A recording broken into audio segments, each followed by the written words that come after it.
Gracias por animarte a comentar. Pues vamos a iniciar.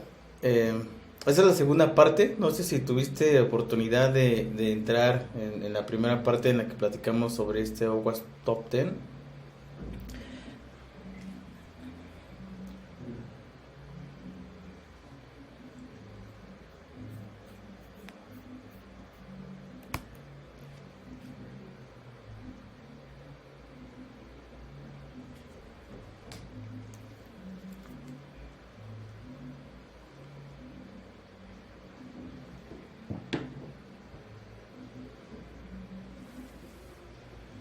Excelente. Pues vamos a iniciar. La parte uno está en este sitio. Ahorita se llama seguridadwp.pro. Allá hay una historia un poquito interesante o chistosa, porque tenía un nombre al inicio, se llamaba seguridadwordpress.com, algo así le había puesto, pero resulta que no se puede utilizar WordPress como el nombre y las abreviaciones, y entonces tal vez en un futuro vaya a cambiar, pero bueno, el contenido va a seguir siendo el mismo. Entonces, en esta dirección ahorita van a encontrar la parte uno, también lo grabamos. Vamos a grabar esta parte también, aunque probablemente sea un poquito más corta. Vamos a partir del punto 5, que es pérdida de control de acceso. En el OWASP, como habíamos comentado, es una organización mundial sin ánimo de lucro y la idea es compartir ahí cuáles son las mejores prácticas, tanto para desarrollo como para diseño, como para hacer evaluaciones de seguridad de aplicaciones web.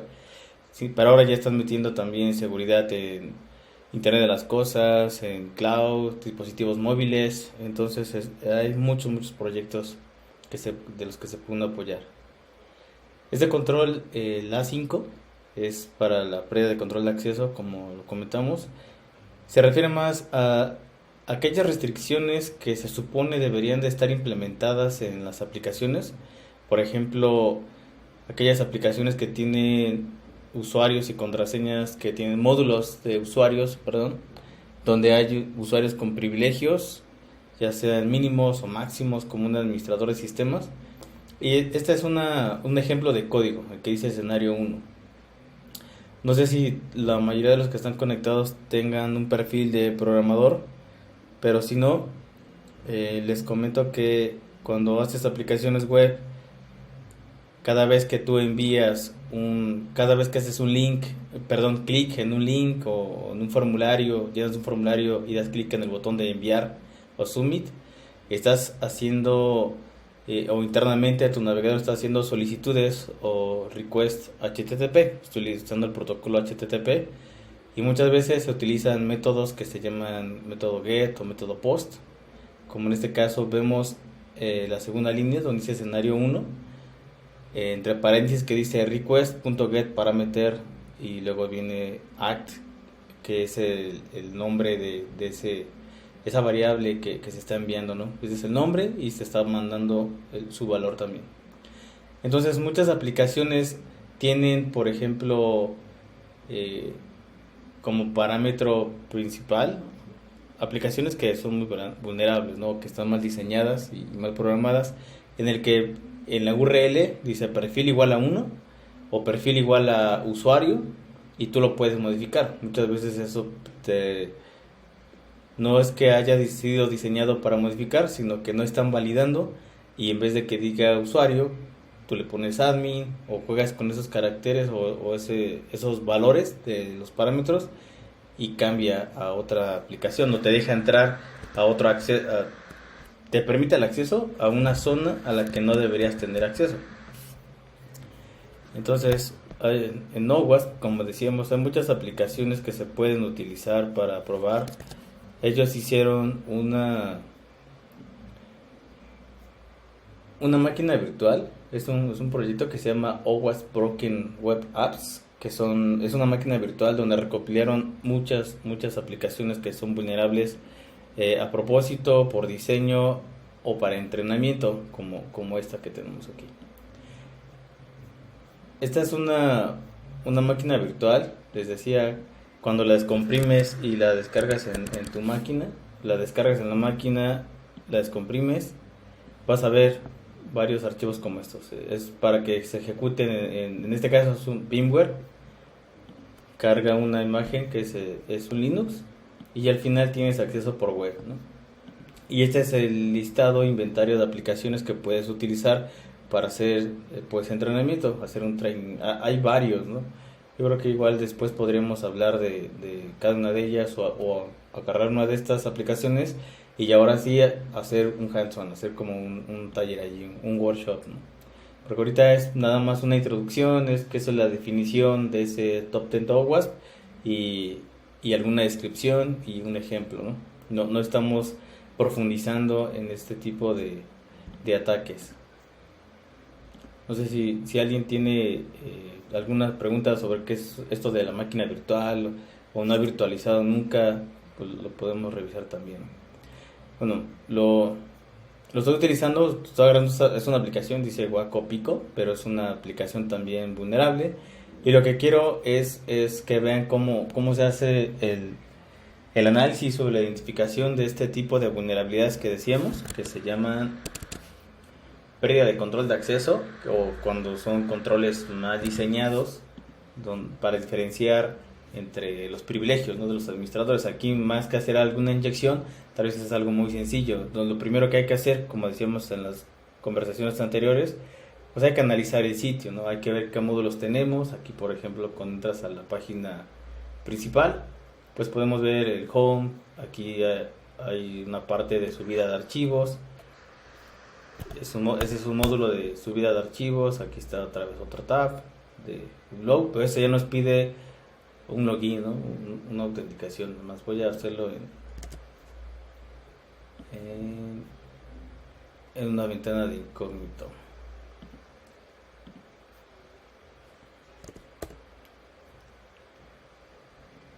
Listo, aquí está upload, recent.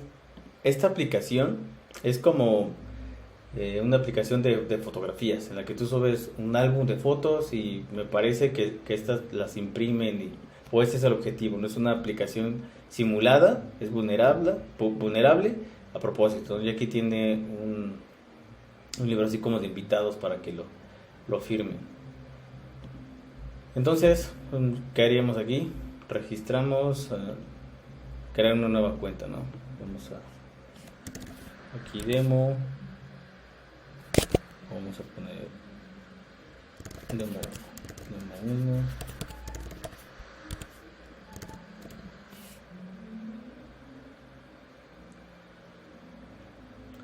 Perdón, hay un comentario ahí que no se ve, no se alcanza a ver bien.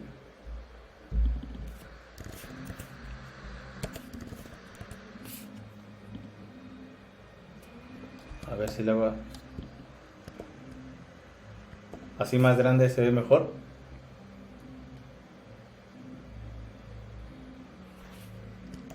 O sea, ¿ven muy grande mi resolución?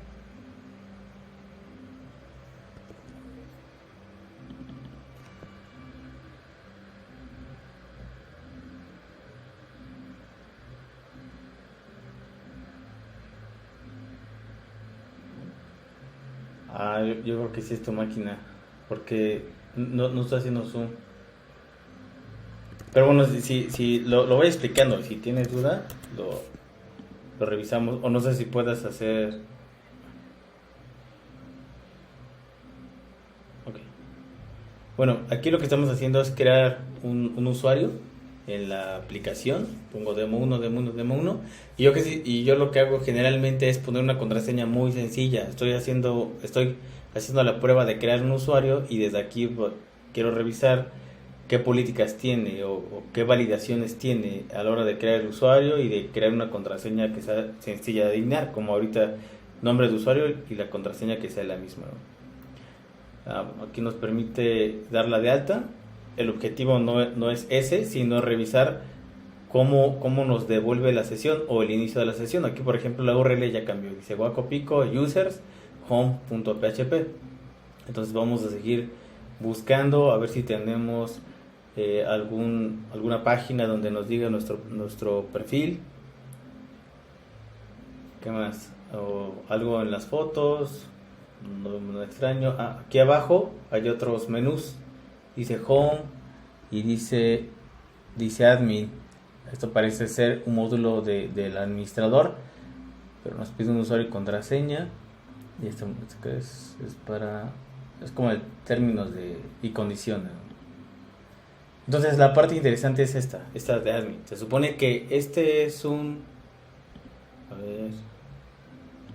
es un módulo de administrador, ¿no? De un administrador, o eso parece ser. Entonces aquí vemos la URL que dice admin index.php y vamos a ver cómo es la de nosotros. Aquí dice users home.php. ¿Sí se dieron cuenta cómo estaba la de admin? Aquí dice admin y aquí dice users, pero aquí tengo una sesión iniciada y aquí tengo un home.php. Generalmente cuando hacen las aplicaciones, los programadores muchas veces solamente validan que en las páginas a donde va a navegar el usuario exista una sesión, y muchas veces no se valida que la sesión que existe es de un usuario con privilegios de usuario, o la sesión que existe es una sesión con privilegios de administrador. Entonces vamos a validar si cambiando aquí en la URL ese path que dice users lo ponemos admin, cambia. Entonces vamos a ver aquí, dice users.view. Ya me apareció aquí otros menús que no tenemos admin. Not found.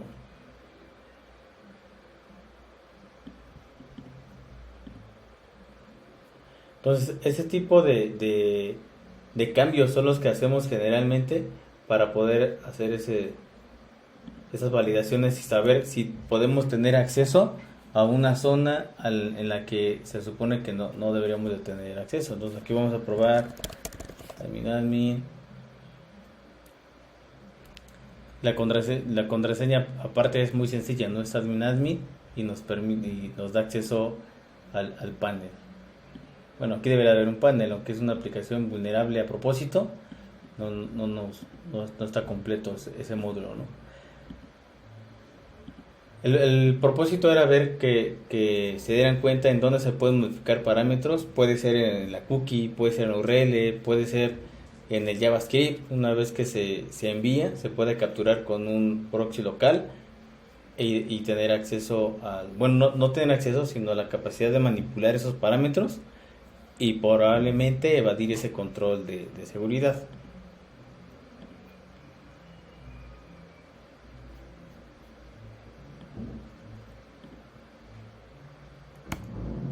El siguiente A6 es configuración de seguridad incorrecta.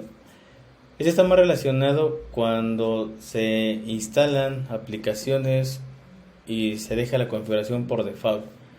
Pasa mucho con cualquier tipo de aplicación web o también servicios de los servidores. Por ejemplo, cuando instalan en un Linux MySQL, por default el usuario root no tiene una contraseña. Entonces muchas veces se dejan esas configuraciones por default porque es más fácil hacer alguna aplicación o levantar una mitad de desarrollo, pero a veces se nos olvida cambiarlo y eso es un riesgo de seguridad. No sé si han visto noticias de seguridad con los S3 Pockets de Amazon, que son para almacenar información. Por default vienen como privados, pero muchas veces no es difícil, sino un poquito más tardado para quienes desarrollan y tienen que almacenar ahí su información.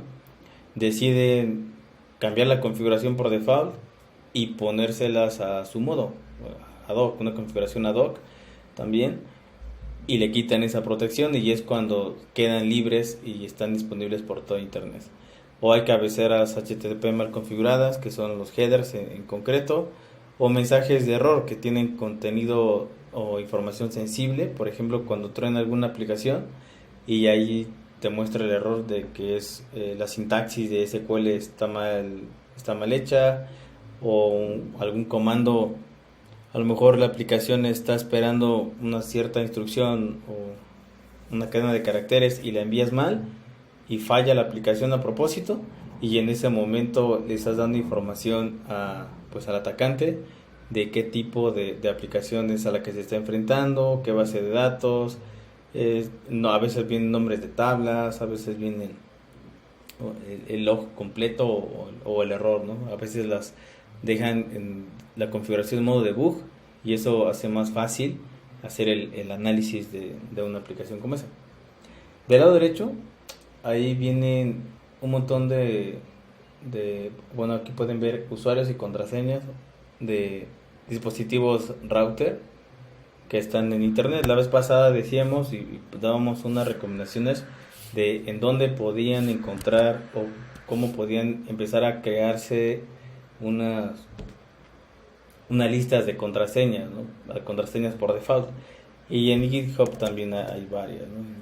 github.com.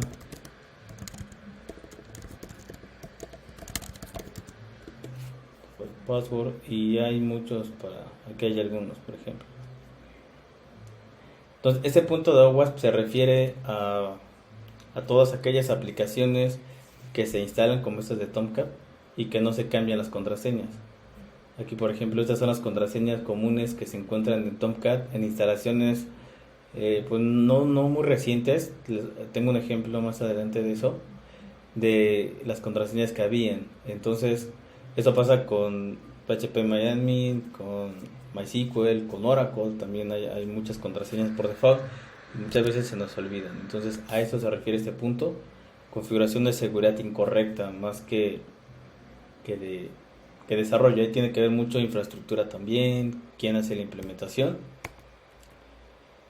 Secuencia de comandos en sitios cruzados o cross scripting. La vez anterior me preguntaban o habían varias preguntas acerca de este tema. El cross scripting en sitios cruzados o XSS es una técnica que permite, o más bien, es una técnica en la cual se trata de ejecutar contenido de tipo scripting del lado del usuario, del lado del cliente. Generalmente va a ser código que puede interpretar el navegador como JavaScript, como VBScript o algún otro lenguaje que interprete el navegador. Voy a mostrarles, aquí lo voy a poner. En la semana he estado muy ocupada y estuve haciendo por ahí un par de demos también. Tengo aquí, saqué este video. No sé si alguien haya escuchado hablar de Vue. Vue es un framework de explotación de cross-site scripting, solamente para cross-site scripting. Si han escuchado hablar de herramientas como Metasploit, entonces ya saben que Metasploit se refiere es para hacer explotación de vulnerabilidades en general. Hace un escaneo, identifica una vulnerabilidad, busca un exploit y se aprovecha de esa vulnerabilidad y obtiene un shell o algo por el estilo. Vue se enfoca solamente a llevar un poquito más allá la explotación de las vulnerabilidades del tipo cross-site scripting. Si recordarán, a ver si aquí está uno de búsqueda, ¿no? A ver, demo. Este es script. La forma más sencilla de evaluar un cross-site scripting es poner una alerta. Así. Carga y muestra un alert. Muchas veces cuando reportamos eso en una prueba de penetración a los programadores, muchas veces te dicen, es un alert, eso es script, eso ya lo vi, eso no me dice nada, casi no me importa, no me interesa, ¿no? Y eso también a veces pasa cuando estás platicando con negocio. Con negocio hay que hablar un poquito diferente. Sin embargo, tienes que llamar su atención. Y Vue nos puede ayudar a llevar un poquito más allá esas explicaciones de una manera más gráfica y controlada. En este caso, ¿cómo funciona Vue?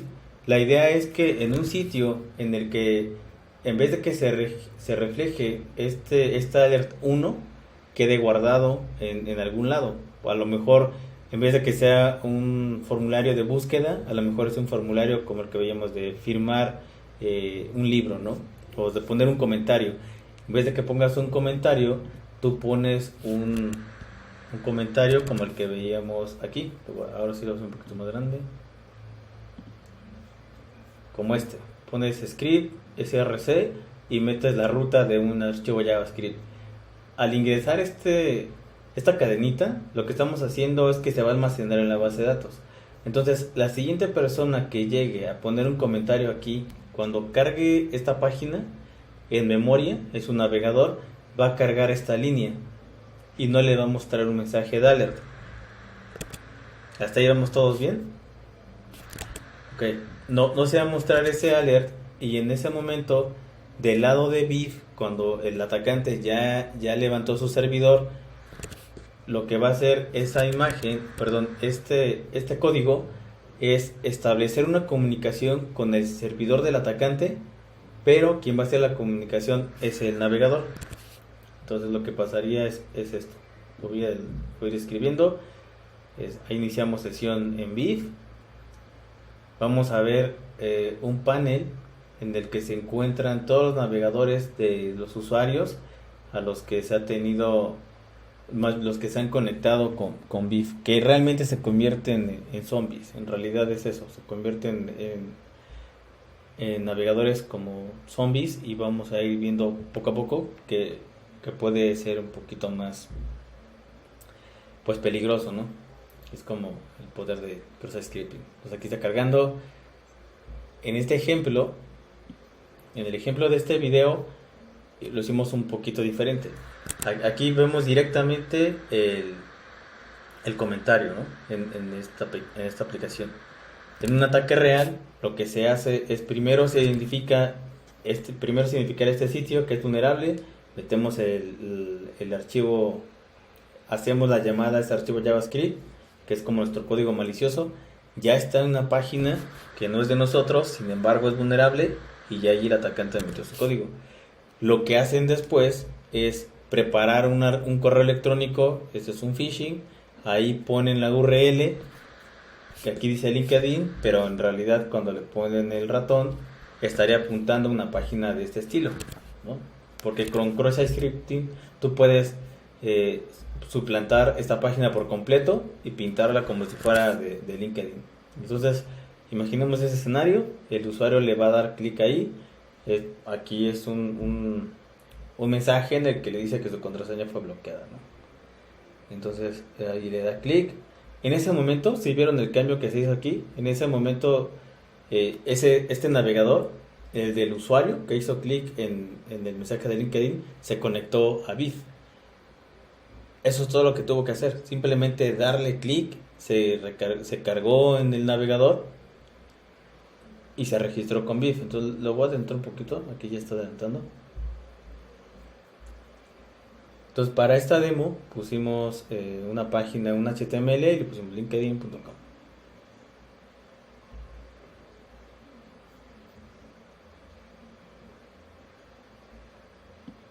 Entonces aquí está cargando. Ahí podemos ver el navegador del usuario, su sistema operativo, y bueno, esa era una máquina virtual, pero podría verse qué tipo de arquitectura es. Esto que vemos aquí son todas las funcionalidades a las que ahora tenemos acceso o podríamos tener acceso de su navegador. Es decir, que en este punto, a través de esto sigue siendo a causa de una vulnerabilidad de cross-scripting en una aplicación que puede afectar a todos los usuarios que visitan esa aplicación vulnerable. Y como vemos aquí, ahora alguien podría robarle la cookie o las cookies de su navegador. También vamos a ver que puede ejecutar algún comando, puede realizar escaneos a la red en la que se encuentra conectado ese usuario, o incluso suplantar algunos mensajes o hacer alguna otra actividad. Lo que hicimos en este caso fue primero mostrarle un mensaje. Aquí pusimos Viv alert, así como el alert que hicimos, pero lo manipulamos. Sin embargo, este mensaje ahora es del navegador también, pero lo hicimos desde Viv. Eso significa que ahora podemos mandar los mensajes que queramos. Si quieres interactuar con el usuario, incluso se podría, hasta como abrirle ahí un chat. Este nada más era para la prueba, pero tiene otros módulos, como estos de ingeniería social. Lo que hicimos aquí es mandarle un mensaje en el Internet Explorer en el que dice que se están realizando actualizaciones de seguridad en los sistemas. Y ahí pusimos un archivo BAT y le decíamos que tiene que ejecutarlo, lo tiene que ejecutar para que se hiciera alguna actualización. Entonces, si están en su trabajo o están en la empresa, ahora todo home office, y te llega un mensaje del área de sistemas, que lo abras, pues seguramente lo vas a abrir, ¿no? Entonces, ese es el archivo que le enviamos, y en el momento en que lo ejecuta, pues ya puedes tener el control hasta de su máquina. También pueden enviarles mensajes como estos, ¿no? Si están navegando en alguna página, de repente aparece este mensajito de Facebook, y lo que va a hacer es robarle las contraseñas. Aquí pone usuario y contraseña, y del lado de BIF los vamos a ver. También se puede robar el usuario y contraseña de Windows.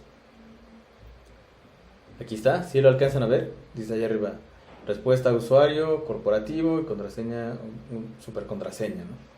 Eso se puede hacer explotando una vulnerabilidad del tipo de cross-site scripting. Aquí hice otro ejemplo. Aquí está.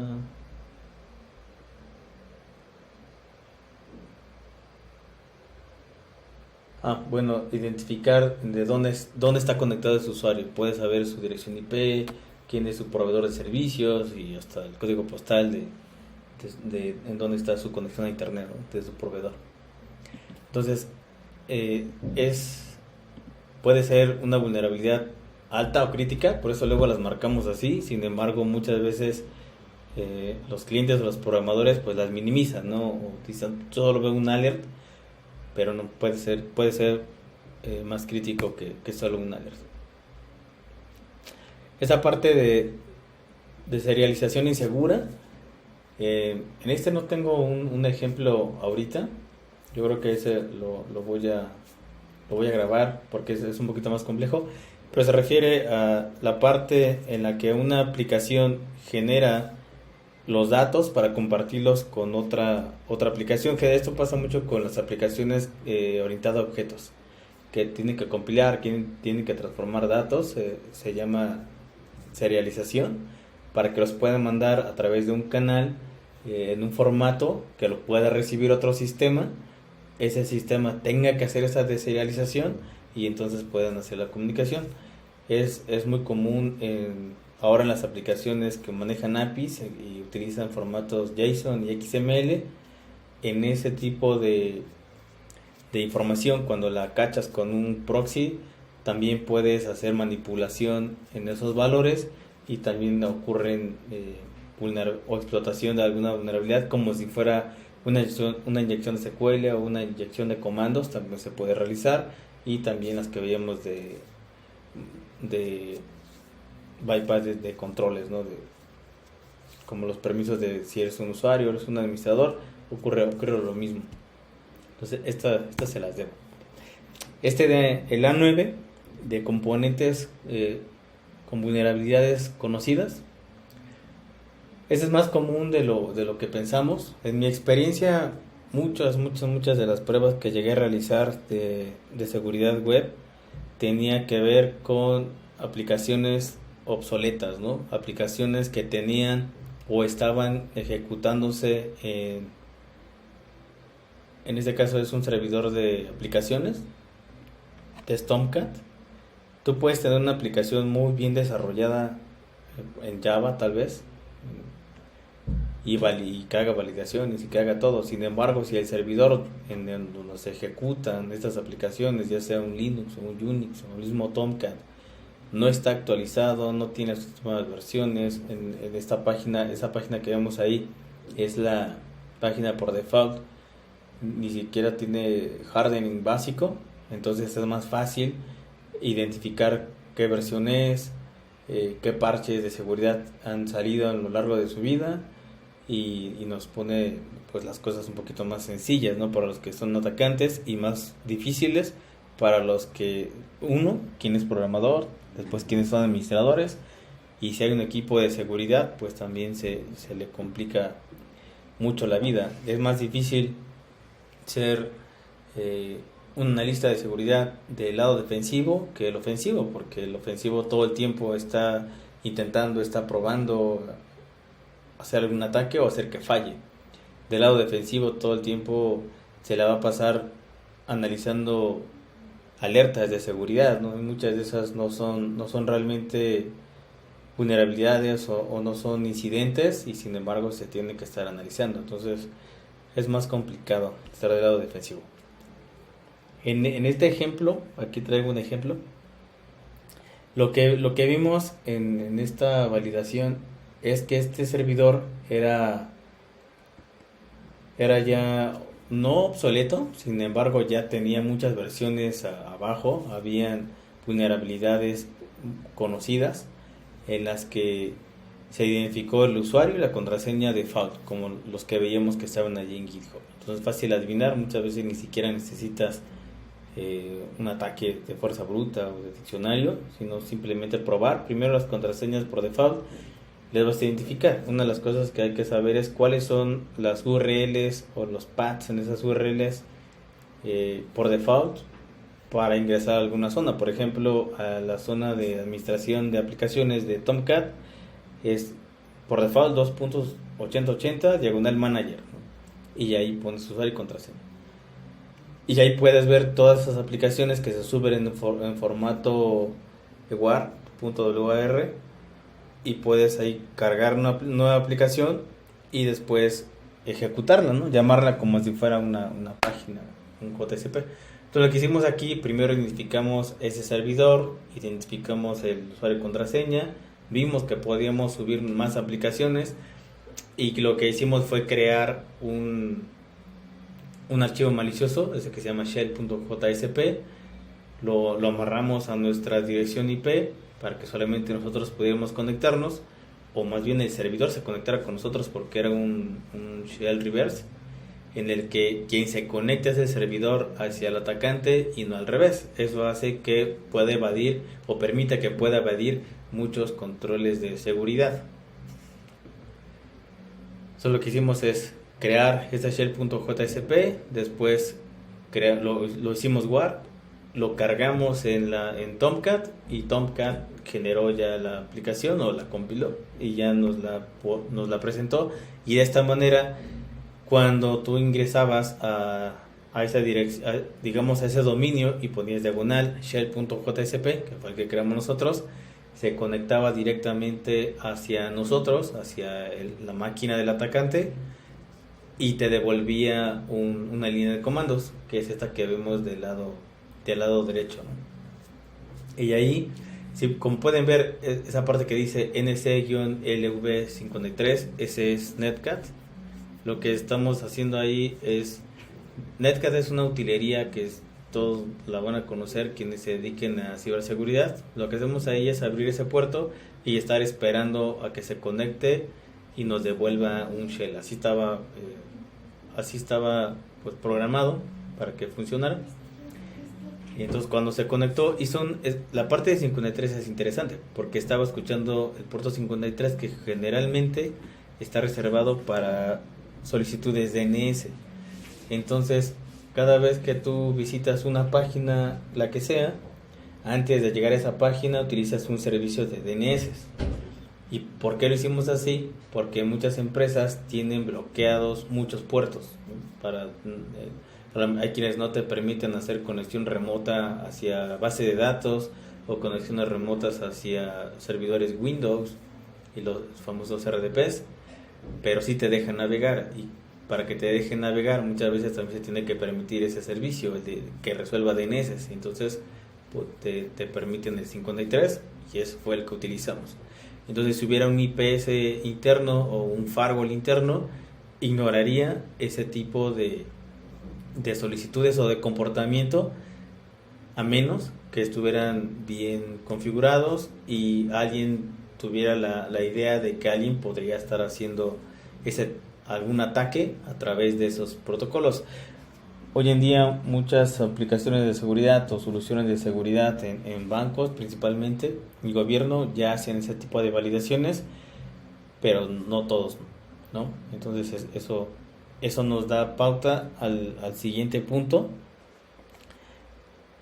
Bueno, antes de ese punto, en la versión 9 en Tomcat ya se quitó ese usuario y esa contraseña que estaban antes. Bueno, esos usuarios y contraseñas por default que estaban antes en Tomcat, por default, activos. Ahora no. Ahora para que tengas acceso a esa parte tienes que habilitarlos. Tienes que habilitar la contraseña del usuario, tú la tienes que poner manualmente, es un archivo XML, reiniciar el servicio de Tomcat y solamente así servirá el acceso, ¿no? Vía web para que puedas subir aplicaciones.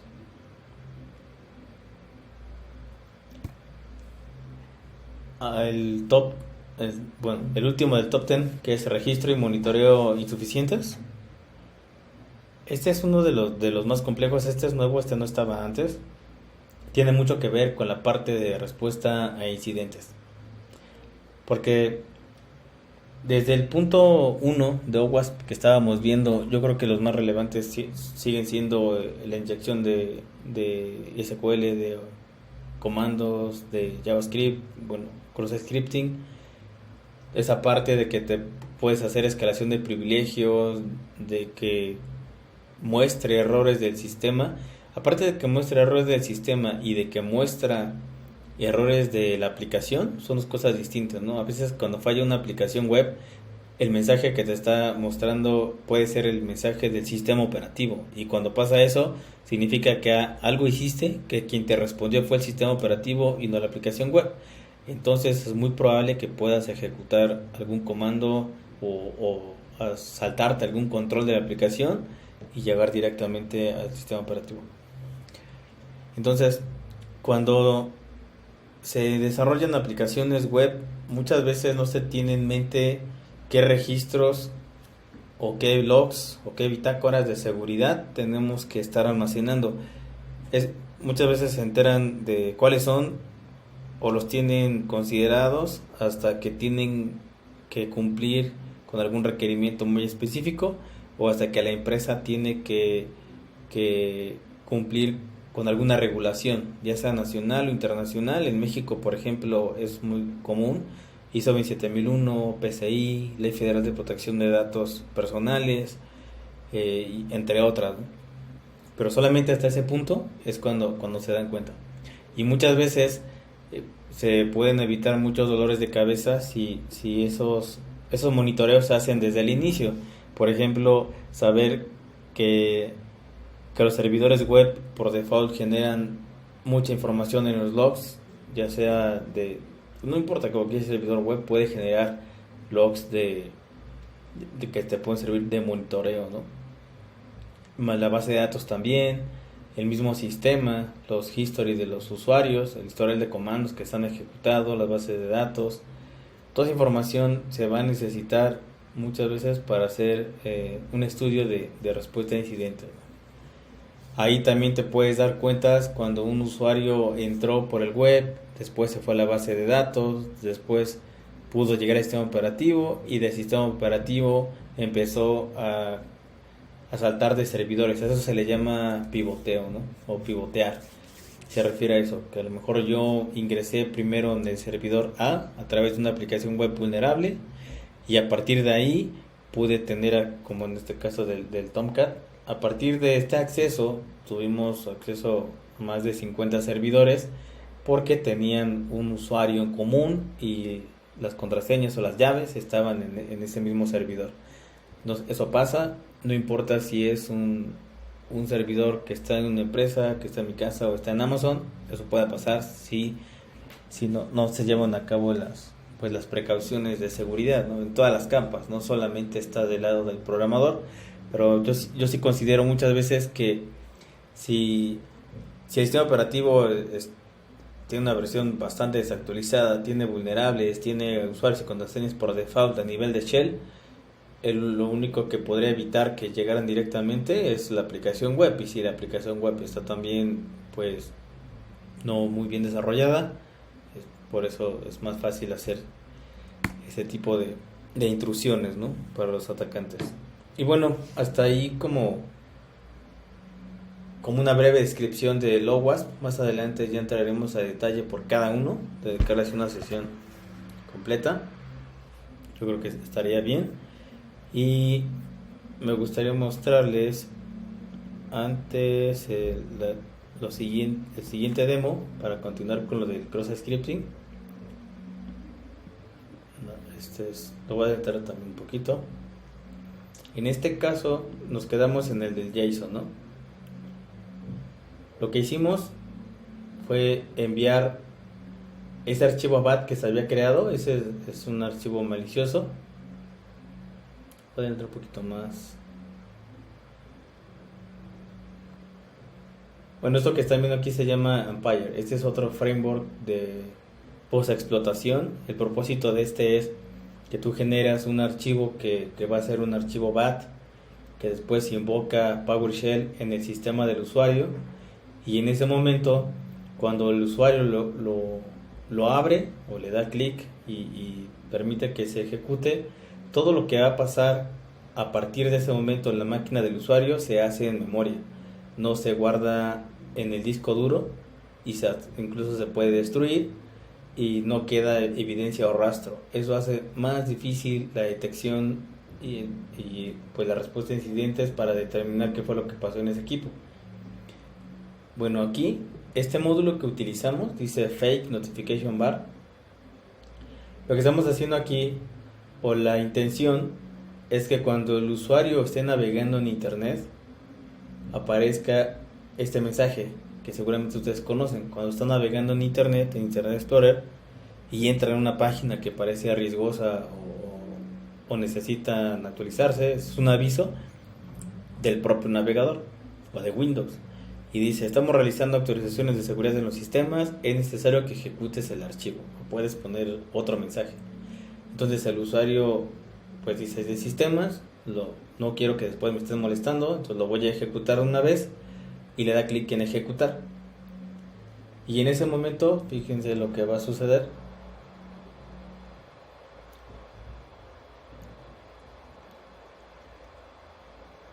Aquí lo ejecuta el usuario.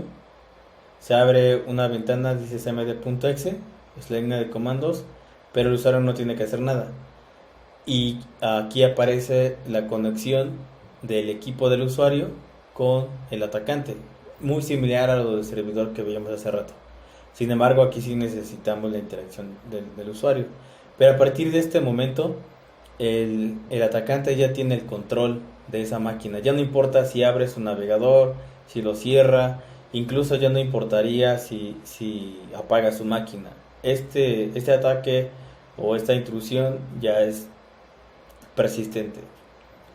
Es decir, que ya se quedó en el sistema algún proceso que cada vez que se inicia la máquina, el usuario se va a conectar con el atacante. Eso también es algo que se hace en este tipo de evaluaciones.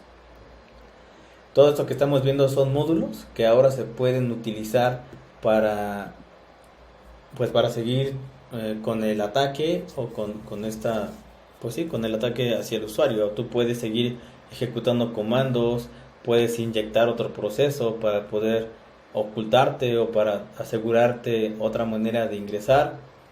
Puedes invocar otras utilerías que te permitan hacer un volcado de las contraseñas que tenga en su máquina, por ejemplo. Y lo famoso, ¿no? Lo que todos preguntan: si puedes prender la cámara, si puedes grabar audio incluso, o mostrarle ahí un chat, cambiarle wallpaper o mandarle algún mensaje. Entonces, siguiendo con este ejemplo, lo que hicimos es utilizar un módulo. Aquí utilizamos el módulo de screenshot. Decimos que tú puedes instalar un keylogger o también puedes tomar screenshot de lo que está haciendo. Aquí utilizamos un módulo de screenshot, y cuando lo ejecutas hace una captura de pantalla de lo que está viendo el usuario en ese momento. Cuando estaba todavía en el navegador, en su explorador de Windows, y estaba viendo este archivo, ahí lo pudimos ver, pero puedes ver todo lo que está haciendo el usuario. Aquí vemos qué usuarios están creados en la máquina localmente. Ahí vemos administrador, Ulises, invitado. Puedes crear tu propio usuario para asegurarte también ahí un acceso. Puedes quitar programas, desinstalar, muchas cosas más. Finalmente es un modulito de mandar un mensaje y aquí mandamos un mensaje al usuario y esa fue la validación. Estos dos que hicimos, estos dos videos que les mostré, fue para ejemplificar o concientizar de cuáles son los riesgos de que alguien explote un cross-site scripting, o hasta dónde puede llegar una vulnerabilidad de este tipo, ¿no? Que no se vea como el típico alert 1 y que minimicen esa vulnerabilidad, ¿no? Y pues hasta ahí. Ahora sí, eso es lo que quería platicarles el día de hoy. No sé qué comentarios tengan o alguna duda. ¿Qué les pareció?